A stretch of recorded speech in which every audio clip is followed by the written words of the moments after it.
Olá, amigos! Estarei neste momento compartilhando com vocês mais um pouco da Palavra de Deus e hoje estaremos refletindo sobre uma belíssima história. Vou fazer um resumo assim bem curto, mas que vocês possam entender realmente a respeito da vida de Esther. Uma belíssima história que nos traz uma lição de vida muito interessante. Mas antes, se inscreva aí nesta plataforma, caso vocês ainda não sejam inscritos. Ative o sininho para que recebam todas as novidades e não esqueça de deixar o seu like.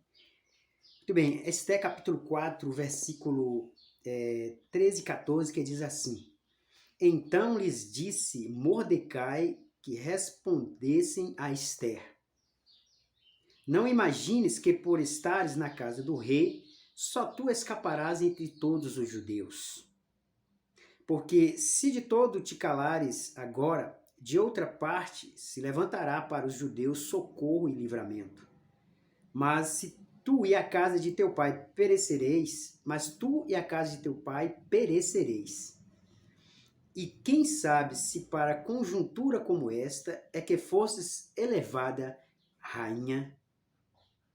Versículo 15. Então disse Esther que respondessem a Mordecai: Vai, ajunta todos os judeus, versículo 16, que se acharem em Susan, e jejuai por mim, e não comais nem bebais por 3 dias, nem de noite, nem de dia, e eu e as minhas servas também jejuaremos. Até aqui, queridos.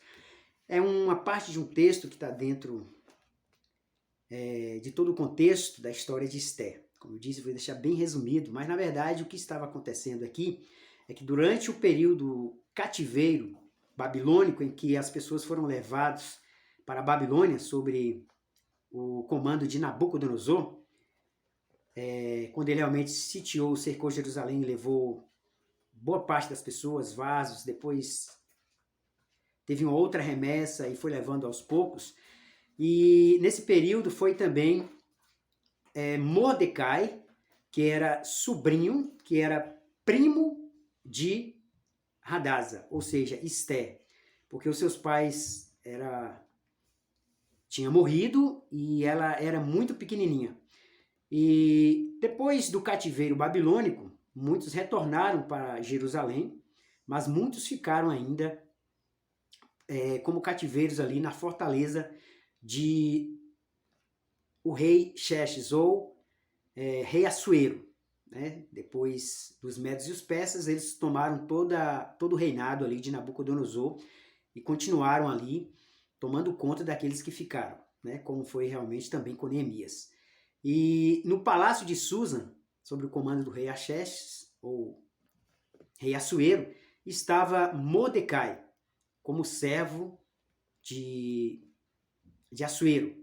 E ele estava ali com a sua prima, que era Esther, e como eles eram escravos, eles não poderiam realmente se identificar que eram judeus, porque eles poderiam ser mortos. Mas Deus preparou toda uma situação para que eles pudessem livrar o seu povo que estava sobre aquela redondeza também naquelas províncias ali.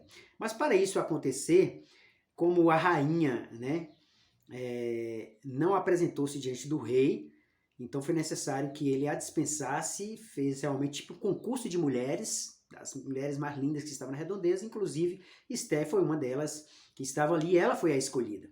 Por ela ter sido a escolhida, ela teve então o privilégio, a oportunidade de convencer ao rei, se ele erguesse o cetro para ela, porque teria que permitir, só entrava na presença dele se ele a permitisse.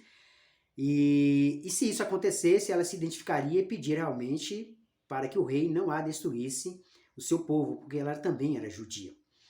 E toda essa situação aconteceu, mas foi necessário que Mordecai se vestisse de saco e cinza para chamar a atenção, até que Esther percebesse e mandasse saber o que estava acontecendo. Foi quando chegou mais ou menos nessa parte aqui, onde ele realmente mandou dizer para ela que tudo o que estava acontecendo é que Amã, que o rei teria colocado como todo o seu poder para que todas as pessoas pudessem adorá-lo, pudessem curvar diante dele, mas como ele era judeu, ele realmente não fez isso, porque realmente os judeus não adoram a homem nenhum, nem outros deuses.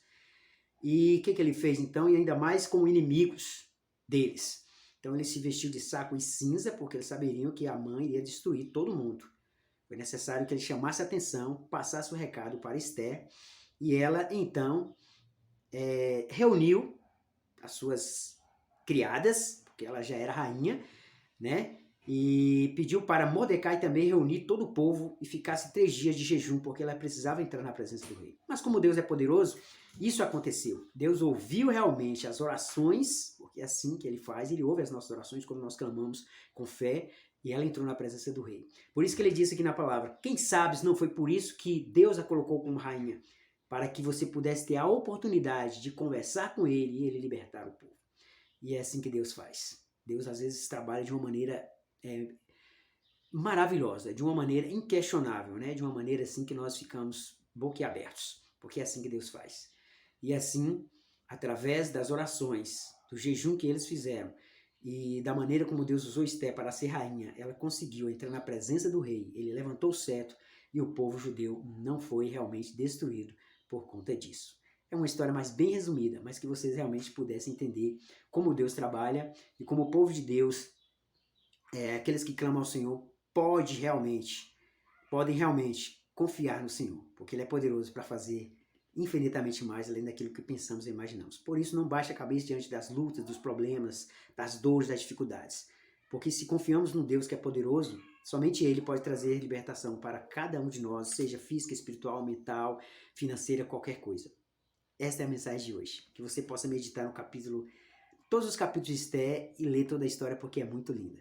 Essa é a mensagem, que Deus abençoe poderosamente em nome de Cristo.